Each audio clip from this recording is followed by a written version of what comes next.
Welcome to Resilient. My name is Mike Kearney, the Risk and Financial Advisory CMO. We are on a roll. We have recorded over a dozen episodes in our Confronting the COVID-19 Crisis series. And we've really only scratched the surface on the topics that you are most interested in hearing about. Since we started this new Resilient series, the primary objective has been to provide you with actionable guidance to help you work through your response to the pandemic and the disruption to your business. Been on a video call recently, kind of a joke because we all have been, day and night. Some are good, some are not so good, just like really any work meeting. Today, we are going to dive into the elements of a great meeting, how it applies in a virtual setting, how to design and facilitate a productive virtual meeting, addressing meeting fatigue, and examples of virtual meetings done well. I'm joined by two Deloitte leaders who help organizations create breakthroughs. This is what they do every single day. They're also quite adept at collaboration strategies and working with people. Mike Juergens is a partner and a leader of Deloitte's advisory virtual team. He's joined by Kim Crisport, a managing director who leads Deloitte's Greenhouses. She's also the co-author of Business Chemistry, Practical Magic for Crafting Powerful Work Relationships. They've both helped hundreds of executives tackle business challenges through interactive sessions that accelerate new and innovative thinking and action. I know both Mike and Kim very well, and we are in store for a lot of fun. So let's get to it. Mike and Kim, welcome to Resilient. I want to start off with a question, and that is, we all are inundated with meeting, requests, things that take our time. So I want to know, what was the last meeting you declined, and why did you decline it? Well, technically, the last meeting that I declined was I declined a meeting 15 minutes before this podcast recording started because someone had sent me a meeting invite for the same time as this. So that was the most recent one. But I would say I probably decline 4 to 5 meetings a day. And I think it's a function of multiple things. The first, and maybe the biggest, is that there's really no control on who can send you a meeting invite. I can open up Outlook right now and I can send everybody invites for tomorrow. And I can send it for all day or for 5 minutes or whatever. And then they're going to receive it. And then they can choose whether or not they want to opt in. And so that I think contributes to it. And then the second piece of it is I'm always trying to be mindful about where I allocate my time. And I always want to be allocating that to the highest and best use of that time, which is not fixed. You know, it depends on the fire of the day as well as what other things are going on and what fires are happening at my clients. And so, you know, it's not uncommon that I might accept a meeting when I receive the invite, but then decline it later because something that has superseded that in terms of importance level has come in. I was just going to say, I think part of the problem is we've used meetings as the default method to get anything done. And so you end up with a ton of things that may not actually be that valuable and may be deprioritized relative to other things, but nobody is looking at it from that vantage point. And so you do get triple booked and you end up having to overcommit, or you end up declining a bunch of things and then wondering what you've missed out on. The other thing that I would just add to the double and triple booking, Kim, and I'm sure you get this as well, is that we live our life in 30-minute increments, but nothing actually ever lasts exactly 30 minutes. So, sometimes you'll leave, I'll leave 2 meetings on the calendar, join one, and the hopes that it might end early, or I hate it, and then I jump out and jump into the other one, and I'm like, oh, sorry, I'm 5 minutes late, everybody. But it's not even just about the meeting or kind of how short or long it is. Oftentimes, just meetings aren't really that well thought through. And so, Kim, maybe give your thoughts on, what is good meeting design, or if you're thinking about a working session, what are some key things that you should be thinking about? Yeah, so with meetings in general, and especially meetings in a remote work environment, people often jump straight to what's the format, what's the room, or what's the technology, and they're skipping the most important thing, which is why are we even having this meeting in the first place? Right. So the best meetings start with a very clear understanding of why are we getting together, who needs to be in the room, and what are we trying to get out of it. And years ago, we started looking at this because we realized that so many meetings weren't getting people where they needed to go. And in large part, it was because nobody had asked those questions. They also oftentimes don't focus on the things that really matter. So the meetings will be all about maybe sharing information or maybe about providing an update, but they don't dig into the root causes that are actually keeping people from making progress. Mike, what would you have to add? I think that part of it is what Kim points out, that they're not well thought through. But I think another big driver is that we hold meetings the same way we've held meetings for the last 50 years, which is a bunch of people go into a conference room and sit around a table, or at least pre the current business environment. That's what would happen. And we hand out some paper and then we go around the room and it's the same thing. And yet when you think of everything that's evolved with business technology in the last 50 years, our approach to meetings has really only evolved from doing the same thing that we used to do in a conference room over a telephone. That's been the sum total of innovation that's been broadly accepted in the business community. That's a fantastic point, Mike. And what is fascinating about that is that meetings weren't even that effective before. We've known for years that they're not effective. Now we've taken a method that doesn't really work well, even in person, and we've tried to translate that into phone or video or other contexts without really changing anything. And we're finding it doesn't really work. Now, you can make it work very well, but it requires rethinking the way you engage and really fundamentally questioning, to your point, what the innovation on the meeting is. Yeah, let me ask you guys a question, though. Mike, let me just pause real quick, because I think there's a really important nuance between a meeting and something else. Do you guys actually think about delineating between a quick 15-minute meeting where maybe you're just sharing information and maybe something that is a little more in depth, that's more like a workshop, if you will? How do you guys think about that? So, Mike, we actually try to not use the word meeting. We use the word experience. And everything can be thought of as an experience. It's just a question of the duration and complexity of the experience. You could have a 2-day experience, or you could have a 30-minute experience.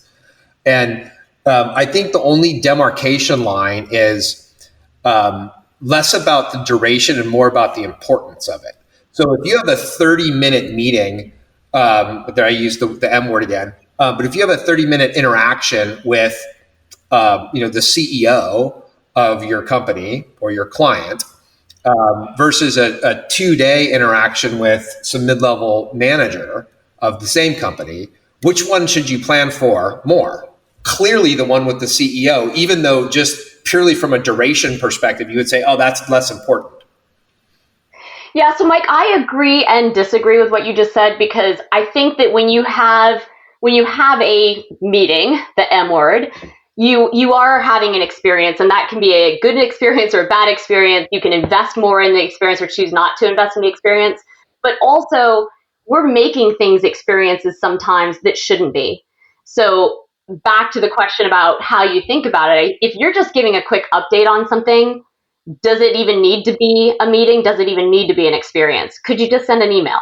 And I think that's the frequent problem we see, is that people just sort of jump to, well, we'd better have a meeting, or we better get together, and they don't need to. Once you're into the realm of, okay, it's worth actually getting people together, then I completely agree with you. Making an experience of that situation is what's going to engage people, and you're going to dial that up or down. You're going to calibrate it based on what you're trying to accomplish, the stakes of the situation, and how much you want to invest in getting to that outcome. Are there any things that people can do when they're sending out that invite? And this is a general question. Are there things that people can do when they're sending out that invite to get you to want to participate? Either one of you can take it. Mike, there's a really interesting angle on whether or not people want to participate in meetings. We've done a lot of work with working style differences. And depending on somebody's style, different things are going to appeal to them. So if you have a very ambitious agenda and outcome you're trying to reach, and there's a bit of a competitive aspect to something, that's going to appeal to that driver working style, as we call it. If you have something that sounds like brainstorming and innovating on new opportunities, that's going to appeal to that pioneer style. If you have something that is very structured and has a lot of detail and pre-reads with a very clear plan for how you're going to go through the meeting, that appeals to the guardian. And if you have something that is more about connecting different stories, different voices, building relationships, that's going to appeal to the integrator. And so there's sort of two questions around the meetings. It's, why are we having the meeting in the first place? And is there value to that? And then once you determine that there is value, how do you talk about that meeting in a way that's going to engage the different types? And how do you actually then make sure you deliver on that promise once you have the meeting? So, Kim, I thought your answer was going to be like, better description, outline the objective, but you've taken it to the next level, which is, of course, you should have a very clear description and objective for the meeting. But what you're also adding, and we'll talk a bit more about business chemistry in a few minutes, but what you're saying is start to think about who is attending that meeting and position it in a way that will get them interested in joining in the first place. Precisely. And Mike brought this up earlier, but there's a real factor here about time as well. We often chunk things down into these tiny little increments and expect to get value out of that. And for some of these conversations, you're actually going to entice people more if you give it the room it needs. If you actually need to have a substantial conversation about something, give it the 4 hours or whatever it's going to take, but structure it thoughtfully so that it's worth that time. Absolutely. Likewise, one of the things I was going to say is a lot of times meetings, and I'm just really talking about the mechanics of sending out an invitation, don't even require a meeting in your calendar. I think one of the things that people should do is just pick up the phone and call people, because oftentimes, and Mike, to your point that you made earlier, we structure the time so much that we just need that 30 minutes or that 45 minutes. When in fact, actually, it's not a meeting, it's not an experience, it's just an exchange, a quick exchange. I don't know if you agree with that or not, but Mike, you got any thoughts on that? Yeah, I think that's right, and I think we have been hamstrung by doing things in a certain routinistic way, which is pervasive in meetings. And I think, given the current business environment, it gives us an opportunity to really go back and take a look at every aspect of how you might get together with people. What's the objective? What's the timeline? What's the milieu? What's the who needs to be there and what needs to get accomplished? And all of those things, we really now have the opportunity to rethink that from the ground up. And I see this happening with some of my clients who I would consider to be more leading class companies, where they haven't just said, we need a video conferencing software so we can all look at each other while we have the same conference calls that we had 6 months ago. They're stepping away from it and saying, how do we do this differently and do it better? So that's a question I want to ask both of you this, because we are pivoting to virtual meetings. It's not even pivoting. We are like in a world of all virtual meetings kind of day and night. And so this is a reality for us and many of the people listening. I'd love to get both of your thoughts as to what are the elements of a great virtual meeting. Kim, let's start with you, and then Mike, you can pile on. The great virtual meetings that we're seeing are very tailored to the objective at hand. And so you may have a very different meeting if you're trying to connect versus if you're trying to brainstorm versus if you're trying to inspire. There are a lot of different directions you can take the meeting. And to the earlier point, the way that you approach that can be so different than it might have been in a world of conference rooms. You can actually have access to so many more people in a virtual world. You can bring in experts from around the world that may not have been feasible in the past. You can also do a lot of interesting interactions. So the polling features, the annotation features, the whiteboarding features, there are ways to still engage people even in a virtual setting. The challenge, of course, is matching that up appropriately. So if you're trying to develop relationships, just doing polls isn't going to get you there, or just talking to a screen full of images where everybody looks half bored or asleep isn't going to get you there. So the companies doing this really well are thinking about how to actually use a lot of the techniques that we've traditionally used in facilitation in person and translating that into this virtual environment. Kim, I want you to drill down on something because you've mentioned a lot, but I think there was one point that is, in my opinion, really important. That is the notion of, in live physical meetings, we're often constrained because people need to travel to that location. But you said you have the opportunity to bring the experts in. Can you just talk about that a bit more and why that's so valuable and why in a virtual setting, I think it's kind of obvious, it's easier to bring them in, but maybe why it's so important in this virtual world that we're in now? Yeah, so there's a couple parts to this, Mike. First of all, in in-person meetings, we'd often have situations where you had missing people. There were people who couldn't make it, they missed their flight or they got there late. And so you don't have all of the components to have a productive discussion. You also have situations where there's subject matter expertise that is really unique, really important, but having them come and join you for 30 minutes probably doesn't make sense. And you also have situations with global companies where you were having a bunch of the organization in person, and maybe there were only one or two global participants. And now the virtual medium has become a bit of an equalizer. You can have more people involved when they're available, how they need to be available. We also tend to do virtual sessions in smaller chunks. It's incredibly painful if you've ever tried to do this, to spend the entire day in front of your computer on a video camera. 9 hours of that gets old really quickly. And so a lot of people are doing shorter sessions. Well, in a shorter session, it's much easier to get people's schedules aligned up. It's much easier to make sure that you have the right voices in the room. Hey, Mike, what do you want to add? And just as a bit of context, Mike Juergens is leading our risk and financial advisory practice virtual program. And Mike, I think last time we talked, I heard you've done like 100 and some odd of these sessions just over the last couple of months. So what are some of the things that you've learned about what makes a virtual meeting great? Yeah, so I think, one of the analogies that I've used a couple of times when talking about this is when I was about 7 years old, my dad came home one day. So this was 20 something years ago. Yeah. My dad came home with a microwave oven, and it was like the size of a dishwasher. He brought it home and he proudly put it in the kitchen, and we were all like, what the heck is this thing? And he said, this is going to change the way we do cooking.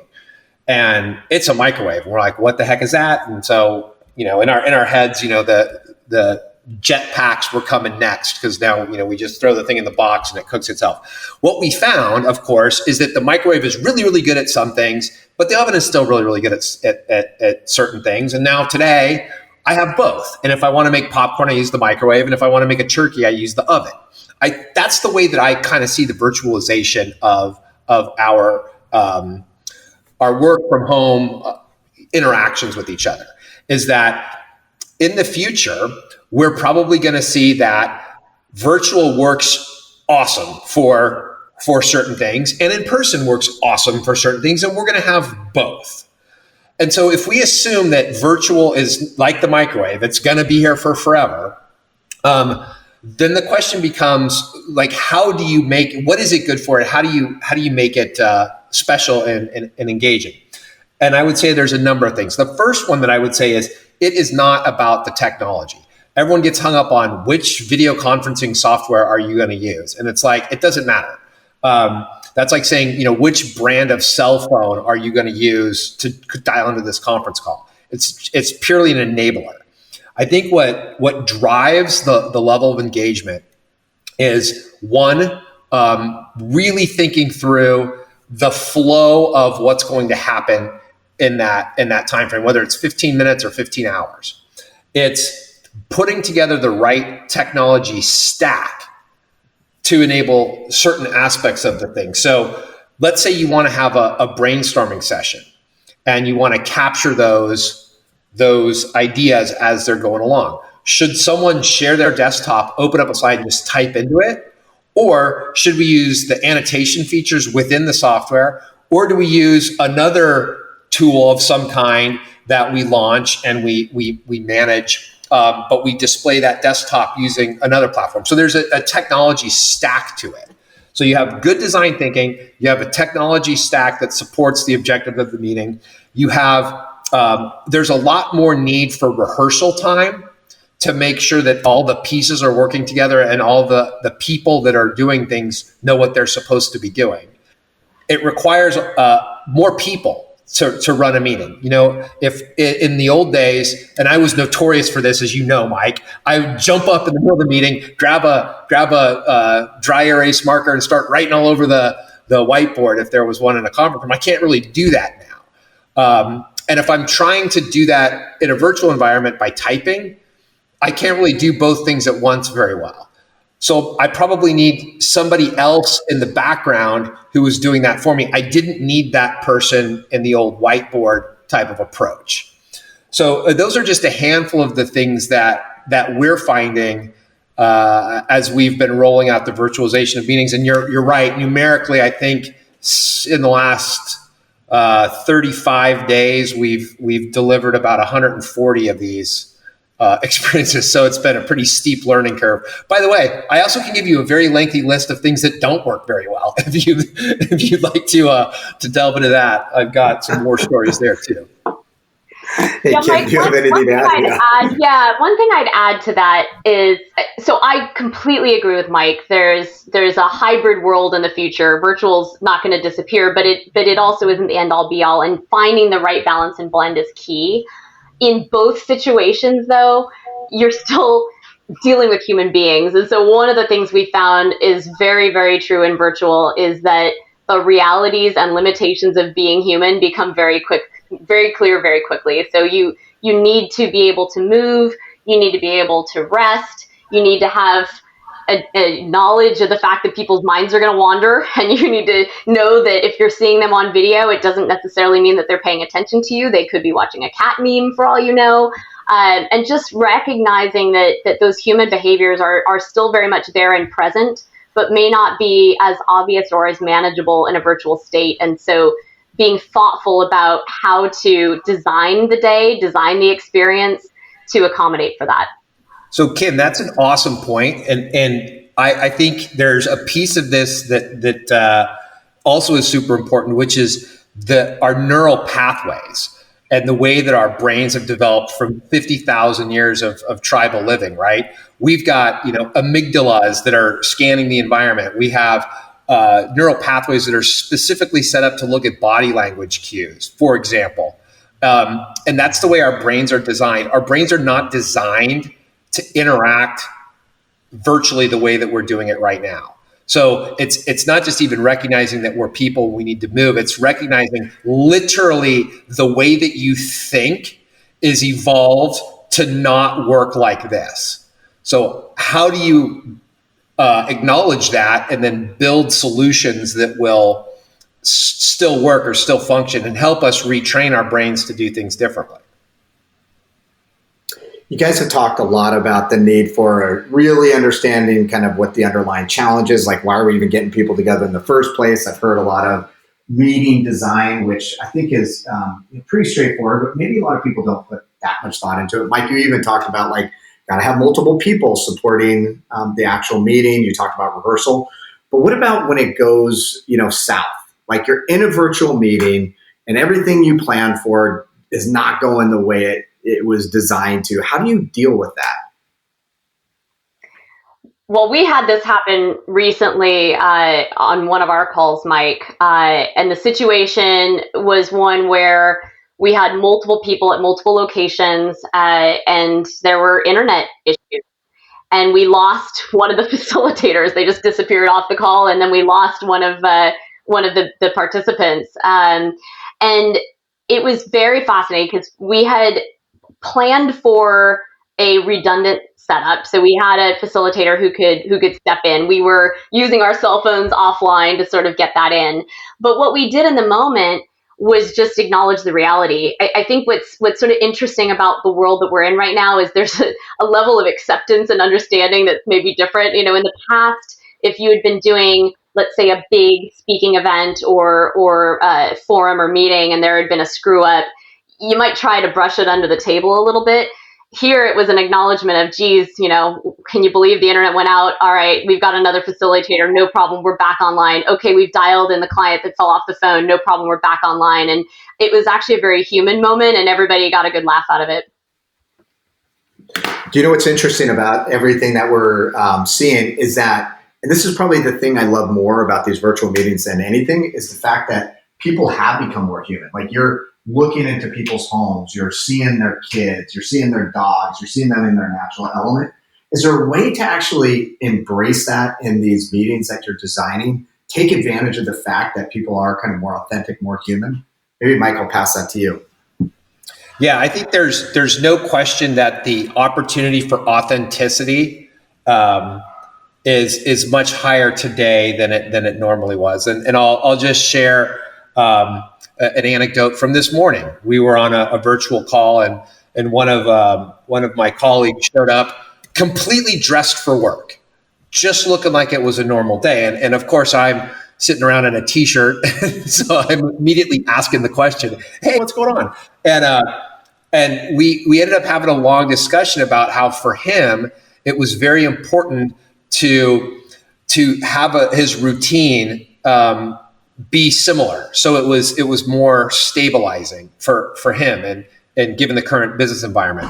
And that was, I think, a really sort of deep level of conversation that we would not have gotten into had we not been in this situation. So I think I agree with Kim. The best way to do it is to show up authentically and tacitly acknowledge, hey, your dog is climbing on your chair. You okay there? Hey, wow, looks like you're having a rough day. What's going on? Oh, the kids are driving me crazy. Whatever. It allows you to have a deeper level of intimate conversations that you wouldn't have in a conference room, as a matter of course. Exactly. And the other part of that is that, to Mike's point, you can react to what you're seeing and you can acknowledge it and be genuine about it. You can also invite people to share. And so we've been doing sessions where we'll actually ask people on a break to go find something in their house that represents their role on the project or their aspirations for what they're trying to do. We're actually encouraging them to show a bit of themselves in that different way. And people have reacted extremely well to it.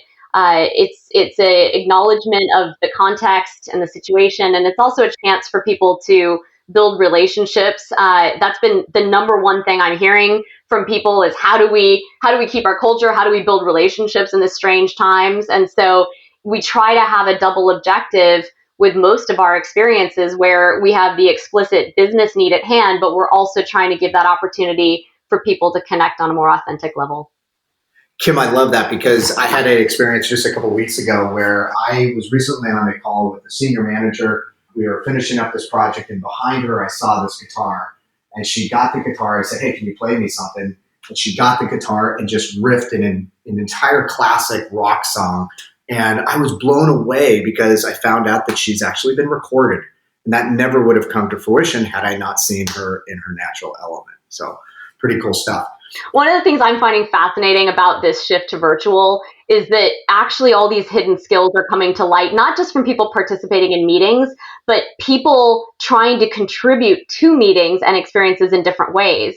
And we're in this world where, to the earlier point, there's this opportunity to redefine what a meeting actually is and what an experience is. And suddenly you have people saying, hey, I know how to draw and I've got my device. I could live capture if you want. And you have somebody else saying, to your point, I play the guitar. I could create some music here. I have people that are editing videos. All of these little skill sets that I never knew about, never tapped into, now are suddenly emerging. And it's fantastic to see this whole different side of people really contribute to the business objectives. Yeah, but here's what's going on though, Kim. That potential exists, but that potential is not always captured. So we have this glorious opportunity in front of us to have, more authentic, intimate conversations with our work colleagues and our clients.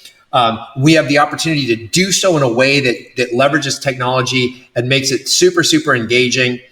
And yet people are not taking advantage of it. All they're doing is, paving the proverbial cart path and doing the same conference call that they used to do over the phone over video conferencing software. And I think that's a huge missed opportunity for people. It's just huge.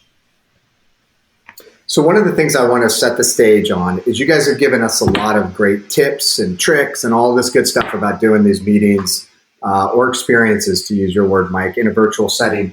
And I just want to make sure that everybody that's listening recognize that both Mike and Kim spend really their career right now in helping clients achieve breakthrough. Used to be through more live type sessions, but now in virtual sessions. So they're like the foremost thinkers on this. I don't know if you dropped something because you're like, yes, drop the mic. That was a mic drop, apparently. That was a mic drop. No, but I'm being serious. I mean, these people do this as well as anybody that I've ever seen. And so that's a setup for this question, which is, we've heard everything that you've said, but I want to make it real. So let's just say you got a meeting, an experience, a working session, with a group of people to really address a business issue. And I'm just going to use recovering from COVID-19. So I'm going to just try to keep it a little bit generic.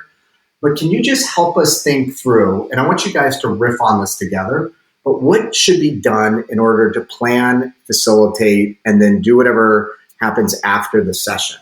So can you just talk about how you would go about that? Because I really want somebody to be able to take away, like, if I'm doing a meeting tomorrow or next week, these are the things that I absolutely have to do.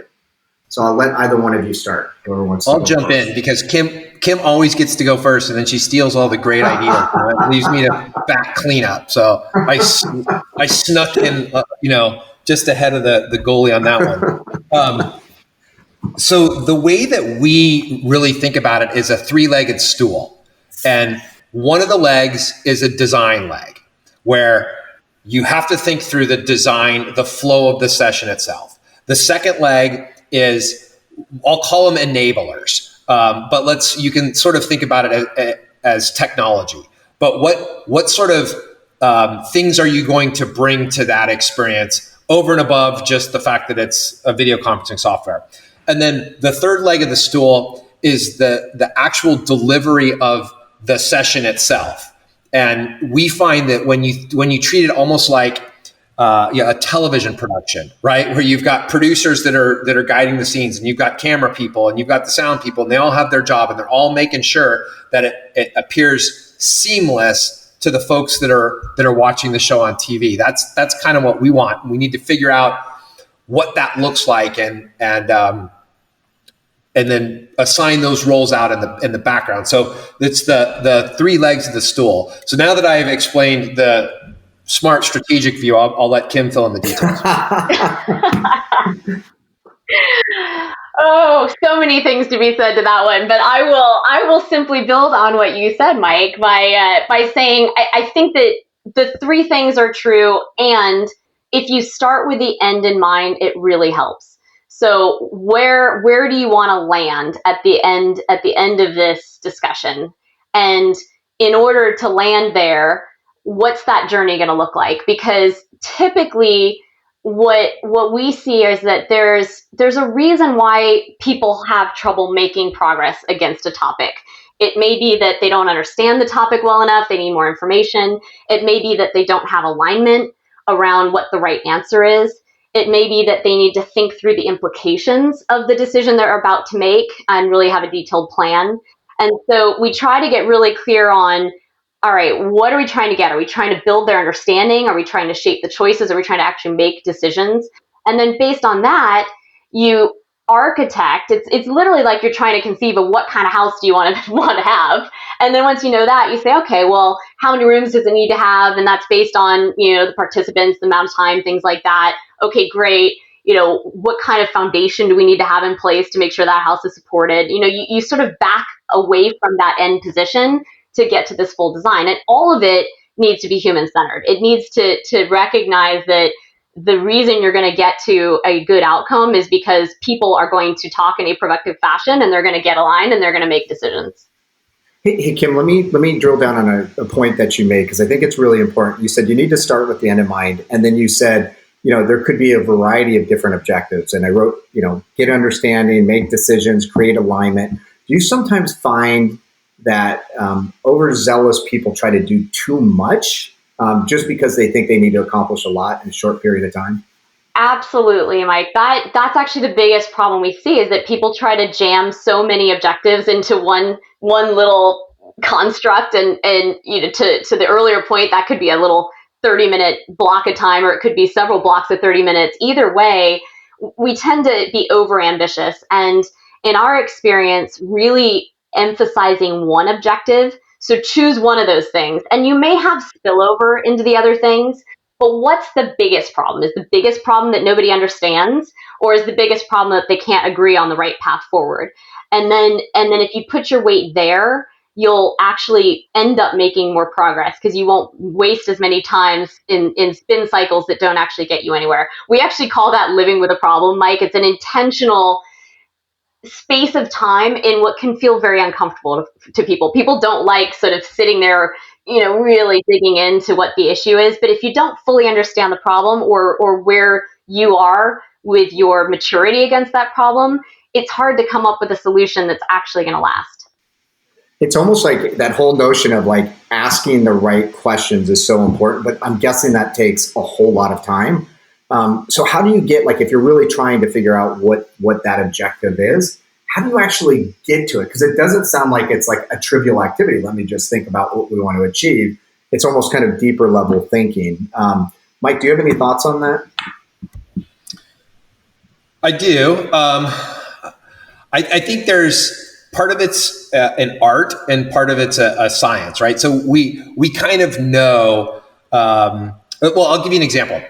There's a reason why that 3-act structure works for plays and for movies and for television shows and for everything else. It sort of meshes with the way that our brains process information. So that's kind of the science of it. If you want to have a productive session, if you think of it in 3 acts, that's usually a pretty good start. But then there's the art of honing in and asking the right questions around what is it that we're actually trying to get to. And I'll share an example. Recently, I was working with a senior executive from an organization that had come to us and asked for some help in achieving, let's just call it objective A. And so as we talked, it became pretty clear to me that what he wanted was not objective A. He wanted objective B. But he didn't necessarily acknowledge that he wanted objective B. And so then it was on me to try to draw that out of him and lead him to, hey, I think you actually really want objective B. And when he had the realization, it was like an aha moment. He's like, God, you're right. I've been thinking about this like I'm trying to go, to this destination, but really what I want is I want this other destination over here. And so it's the combination of the art and the science that I think can make you effective in this space. It does take a lot of practice. Well, and that's what the question I was going to ask, because you both are honing in on, in my opinion, the most important part. Because if you don't design it based on an issue that really needs to be solved, then the meeting's not going to be effective. And so I'm just trying to get my mind around, like, I'm listening to this all sounds great, but I was told to do A. What you're saying is there is a method to go from A to B, meaning like to suss out what the real issue, what that real design challenge is. Is it really just practice? I'll use an analogy, Mike. If you went to the doctor and you walked in and you said, I have a sore throat, and the doctor said, okay, you have X, here's a prescription, I'll see you later. And you walked out 3 minutes later, how would you feel about that interaction? How would you feel about the capabilities of that doctor? Would you think they were a great doctor, or would you think they were a bad doctor? I would not feel great. You would not feel great because you're like, well, how do you know? And he's like, I'm so smart. I just know this is the answer. Now, let's say you went into that same doctor and the doctor said, okay, well, how you been feeling? Let's take your temperature. Let's look at, hey, is your stomach giving you any problems? And asked a bunch of questions. And then at the end of it said, one of two things, actually. He might say the exact same thing and say, you have this diagnosis, here's your prescription, I'll see you later. But you'd feel a lot better about it. Or, he might say, hey, what's going on is it's actually your throat's sore, but that's really just a symptom of you have this virus in your stomach or whatever. Who knows? But that process of trying to understand, I think, is what leads you to the best answer. And so when we port that over into the business sense, if you came to me and said, hey, I want to do this, my next question would be to play that doctor role. Well, does it hurt here? Does it hurt when I go like this? And ask enough questions to get to the best answer. I love that metaphor, Mike. And in fact, the way we even talk about the process typically is there's a diagnose phase, there's a design phase, and there's a deliver phase. And if you think in those three parts, that's how you create this engaging experience. Because you're right. A lot of what we see is people describing symptoms. And what we're trying to figure out is what's underneath that, what's really going on, because we don't want to just treat the symptom. We want to get to that underlying problem and really solve for that. But I think, Kim, that was an endemic issue before the current environment that we found ourselves in. Absolutely. Right? I mean, this is typical of a lot of organizations, before and now. It's an enduring problem. And I think, virtual just adds an interesting lens on it. It makes it worse in some ways, and it gives us, new tools that actually improve things in other ways. I actually think it could be a really good opportunity, though, to create some competitive advantages, because that problem existed beforehand.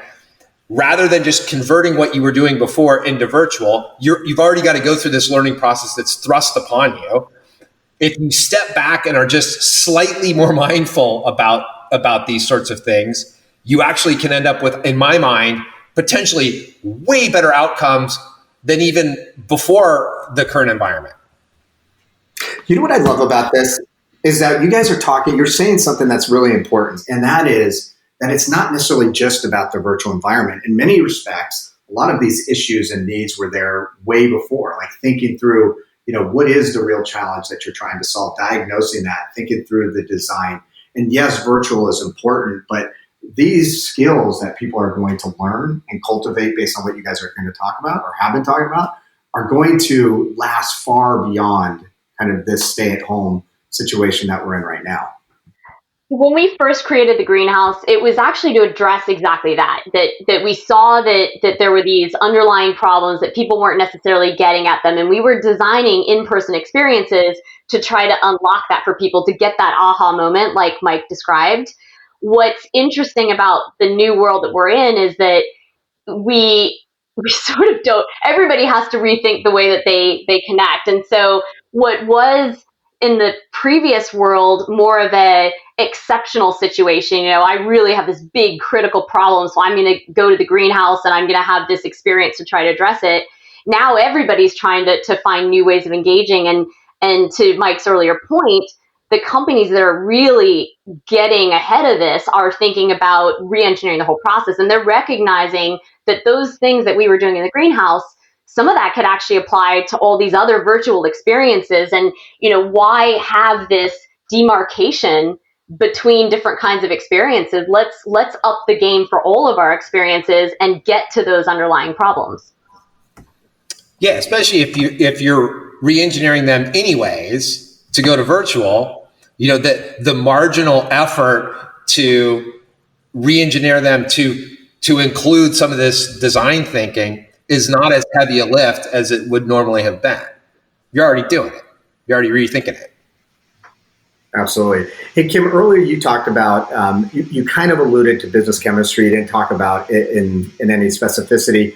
Is there anything that you would add to great meeting design, especially in a virtual environment, from a business chemistry perspective? And maybe just hum a couple bars on what chemistry is, and then how people could think about using it in the context of of virtual meetings?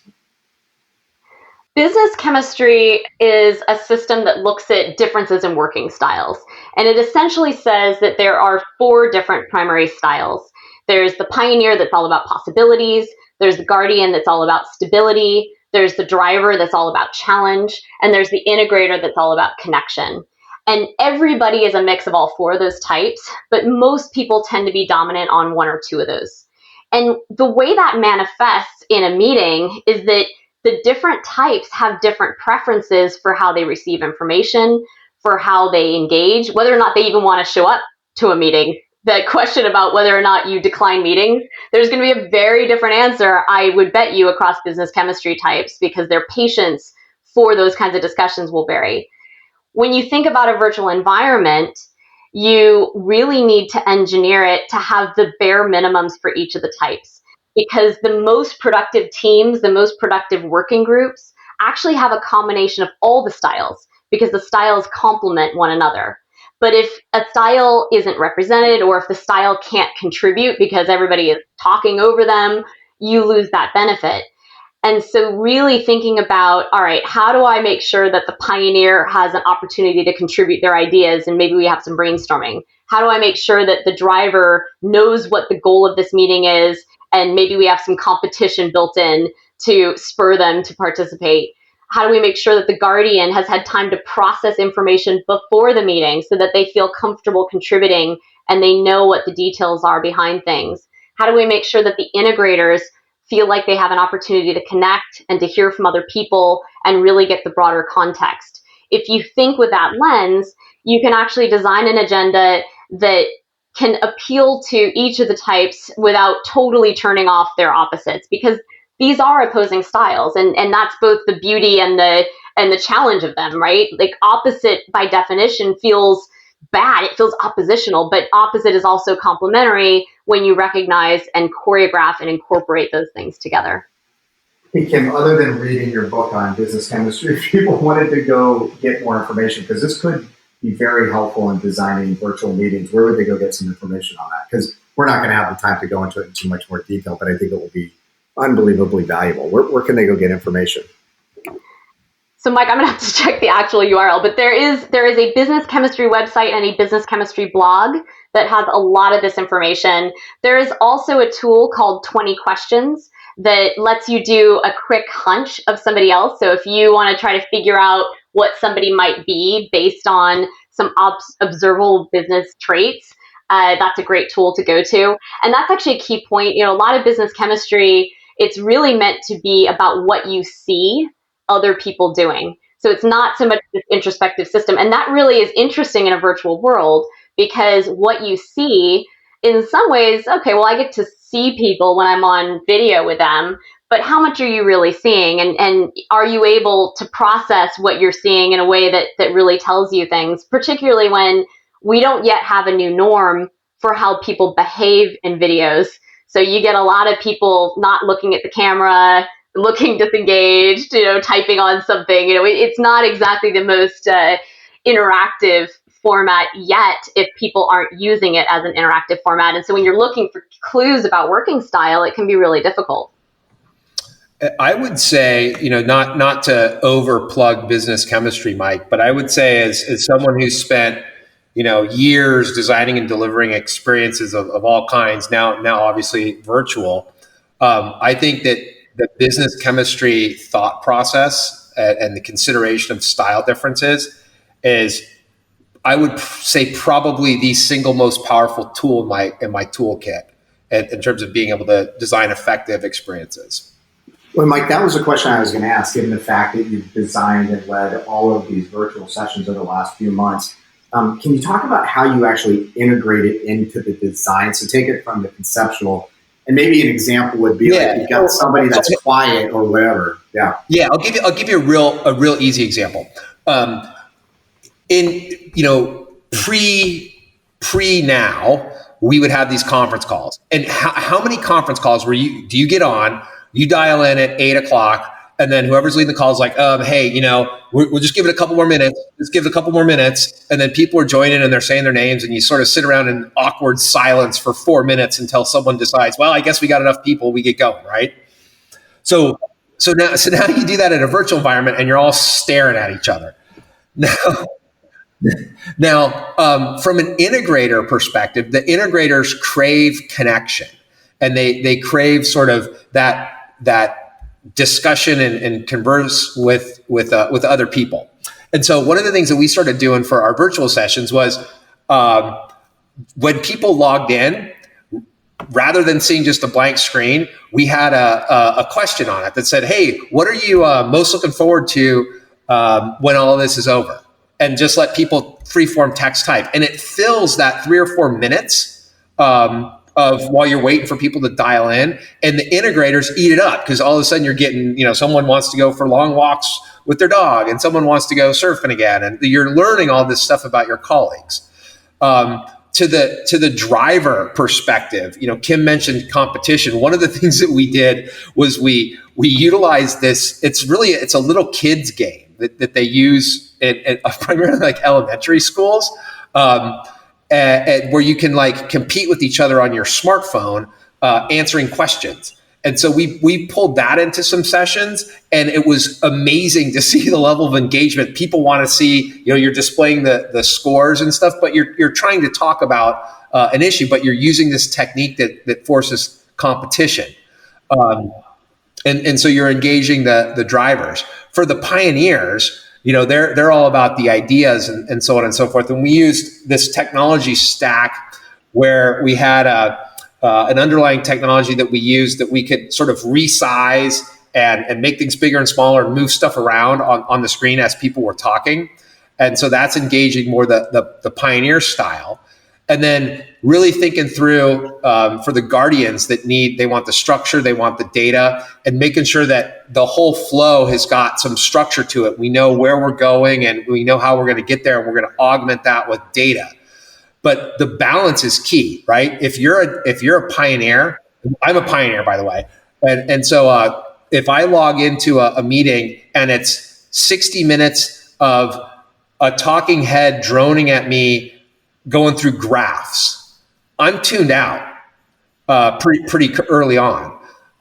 Conversely, if I'm a guardian and I want those data, I want those stats, I want those metrics, I want those graphs, and what we're doing is we're brainstorming and we're playing a kid's game. Like I'm going to get completely turned off and I'm going to tune out. So. And this is why I said this is probably the most valuable tool in my arsenal, is recognizing who I am in all of this and what bias that's going to bring, and who everybody else is on the call, and how do I optimize engagement. There's a lot of talk nowadays about virtual meeting fatigue. Is that real, and how do you address it? Do you actually think about it in the design of your meeting? Kim, I'll start with you, and then Mike, I'd love to get your thoughts.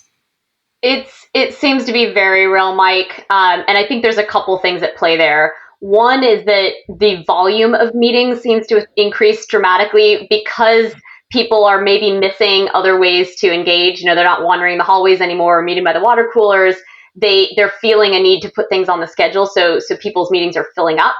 The other thing is that there's less movement. A lot of these meetings are not actually on a phone or some other more portable channel. They're in front of your computer with a video camera in front of you. And then there's also the point that Mike made earlier of just the way that you are interacting on these meetings is not the way we're used to interacting, and it's tiring. Tracking the faces of 25, 50, 70 people going back and forth with content, having a sidebar of a chat going on. Maybe the pioneer types are kind of okay with that because they're non-tangential and don't mind the chaos as much, but it is taxing, and we have to consider that when we design things. So in addition to the business chemistry angle, there are some universal things that we're trying to do in general. So for instance, the research is showing us that if you don't change up what you're doing every 5 to 7 minutes in a virtual setting, you lose people's attention, which is a shockingly short period of time. In fact, I've probably lost your attention in just the amount of time I've said that, because it's 5 to 7 minutes. So you have to change something. Now, what does that mean to change something? Well, it could mean that you change what they're looking at. So you go from seeing people to maybe seeing one of these objects moving like Mike was describing. It could mean that you change speakers. So instead of having one main speaker, you flip off to somebody else. It could mean that you ask them a question, whether that's via a verbal signal or whether that's a polling question. But you actually have to engineer intentionally to do that. We also try to bake in walking meetings. So in the middle of an experience, we'll say, all right, for the next 30 minutes, you're going to grab your phone and you're going to go talk to one other person about this topic, and we'll see you back in 30 minutes. And so it's a necessary part of making these virtual environments effective. Mike, what do you have to add? That was a great answer. Thank you, Kim. Mike, what would you add, especially in the design element of it? Because I do think this meeting fatigue is real. What are you doing to help design around that? I'm sorry, Kim had lost my attention by 5 to 7 minutes in, exactly. So I'll get to that question in a second, Mike. But I do want to talk about this fatigue issue because I believe that it's real, and I'll offer two points on it. One's anecdotal and one's data driven. And so anecdotally, and this is a question for both of you guys, have you noticed in the last, say, 6 to 8 weeks, any change in your transition from being awake to being asleep? Does it take you longer to go to sleep, or is it much faster? This may not be the answer, but I'm actually falling asleep pretty quickly. I don't know why, but I am. Maybe it's because I'm not traveling. Yeah, I'm probably falling asleep about the same, but I'm waking up earlier. So I don't know if that's just probably not the thesis you're going for, Mike. No. So here's what I noticed about myself is I have right now, currently over the last 8 weeks, I've had very little transition in from being awake to being asleep. It's like 1 minute I'm awake and then I'm immediately asleep. It's like my brain just goes, nope, time to shut down. Now, so that's the anecdotal side of it. But the data side of it is I've been tracking my sleep data for probably 8 years. And I have a device that tracks the way that I sleep. And I can look and see where I'm at in my REM cycles. And what I have noticed is in the last 8 weeks, my transition time to sleep is like under a minute. And immediately I drop into the deepest level of REM sleep possible. And I stay there for an hour before I start popping out of it, which is completely different than the 7 3/4 years of sleep data that I have on myself from before this. And what I believe is happening is that, Kim, to your point about the way that our brains are processing information, we are forcing new neural pathways to evolve. And the older we get and we lose neuroplasticity, the harder that is. And it is taxing on us at a level that we do not understand. And I have no science to back that up. This is that's my analysis based on my read of the situation, me looking at the data on myself, who I know pretty well. So, and Mike, to add to that, I think the other thing that's interesting that's adding to that load is that we're now using video meetings for everything. Our social lives have become video meetings as well. And so, you're taxed during the day when you're at your job, and then you're taxed in the evening when you're maybe having virtual cocktails, or you're doing a trivia night, or you're doing a wine tasting. Like, all of those things are adding up. That's right. And you're just forcing different parts of your brain to communicate together and work together in ways that they've never had to do. And that's why, we all feel a little bit wrung out right now, when in fact we're probably getting the most rest we've gotten in the last 10 years of our business career. So that's a very long preamble to my answer to your question, Mike, which is, so what do you do about it? And I think it's echoing what Kim said, this idea of, changing things up at a higher degree of frequency. And then the other thing that I've noticed that, Kim, that you didn't mention is everything seems to take longer in virtual. And so, in the past, I would say, I need to get these two issues discussed. and it takes me 60 minutes, and I know it takes me 60 minutes because I've discussed these two issues 25 times. So I then go to do it in virtual, and I set it for 60 minutes, but everything takes longer in virtual. Even that first, think of how many meetings you've been in virtually over the last few weeks, where the first 6 or 7 minutes is everyone's checking in on everybody else. Hey, are you okay? Hey, how's things going? You getting by all right? So I think that this recognition that you're going to need to set some more time aside to accomplish similar types of things is also key. Guys, I got two last questions, and you cannot break the 5 to 7 minute rule on these two. So shorter answers, a couple sentences. I'm teasing because everything you guys have shared is fantastic.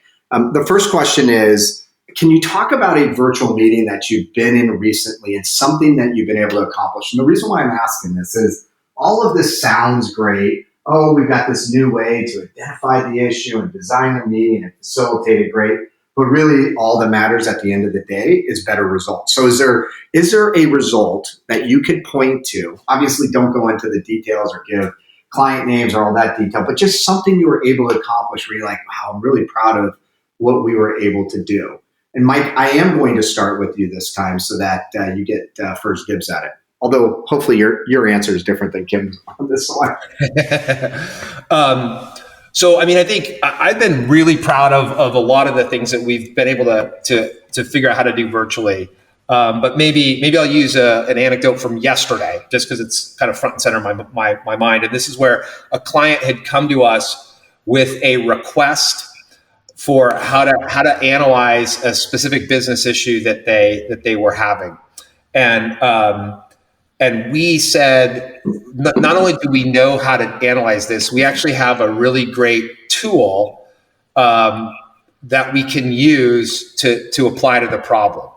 And historically, we might have done, oh, here's a demo of our tool. Look how cool it is. But we built an interactive session with the client where we sat down and solutioned with them, but also had some people in the background kind of running the tool dynamically as we were solutioning with them. And I think, when we came out of that, I think everybody had a real good idea of what problem we were going to solve, how we were going to solve for it, and what the key factors that we needed to include in the process were. And I think we accomplished more. It took us 90 minutes. It was a 90-minute session. And I would say we got more done in that session than we would have pre-business environment. Go rolling the clock back 3 months. Kim, how about you? What's something that you're totally proud that you or your team were able to accomplish recently? Yeah, so one of the ones we did recently was for an organization that was actually already in the process of envisioning its workforce of the future. So they wanted to transform their organization to have a different model for thinking about where their employees worked, how they worked, the kinds of work that they were doing. And this disruption was significant for them because they sort of had oh my gosh, has all this work been in vain? And we were able to get together and really dig into what is still true, right? What are the assumptions that we're making maybe that are incorrect? And, can we challenge some of those beliefs and really get the organization aligned around what was still possible, and more importantly, what was even better than what they had thought was possible, right? To the earlier points, this actually can be seen as an opportunity. This is an acceleration of many things that were already in motion, but might have taken several years to come to fruition. And now you have this sort of forcing function pushing them forward. And so at the end of that meeting, they got very clear on what it was they were trying to do, where the priorities should be, what things they really needed to double down on, and how to drive that forward with very specific plans. Kim, I'm going to stick with you, and this is our last question, and this is a very simple question with probably a thoughtful answer, but a quick one. And that is, if there's just one thing that you would tell somebody that they should do when thinking about a virtual meeting, what is that one thing? Now, you guys have shared a lot, but I just want to emphasize the one. So, Kim, what's your one thing? Ask yourself if you really need a meeting, or if there's some other way to accomplish whatever it is you have in mind. Love it. Mike? It's not about the technology. I love it. That is a great way to end it. Kim and Mike, thank you for sharing your ideas on how to construct and conduct a better virtual meeting. Here are a few things that jumped out at me, the things that I'm taking away. First of all, think before you meet. Not every issue deserves a meeting. Technology is not the answer. A lot of the conversation in this whole virtual environment that we're living in is all about the technology. And we just heard that, yes, you facilitate it over technology, but that's not the real need. And finally, when you decide that you're going to meet, go deep and really understand the challenge that you want to solve. I invite all of our listeners to check out the Business Chemistry podcast, blog, and the 20 question self-assessment tool to help you think differently about your next interaction and next team meeting, especially in a virtual setting. You can check it out on Deloitte.com. Just type in business chemistry. We have covered a lot of topics over the last couple months. We have an incredible backlog of guests that we're going to continue to bring to you. If you have any that you think we should be talking about or anybody that we should be speaking with, hit me up on LinkedIn or Twitter. I've been getting a lot of feedback, which is fantastic. For more insights across all aspects of COVID-19, just go to Deloitte.com on our COVID page. You can also listen to the Resilient podcast on Apple Podcasts, SoundCloud, Stitcher, Google Play, and even Spotify. Until next time, stay safe and remain resilient.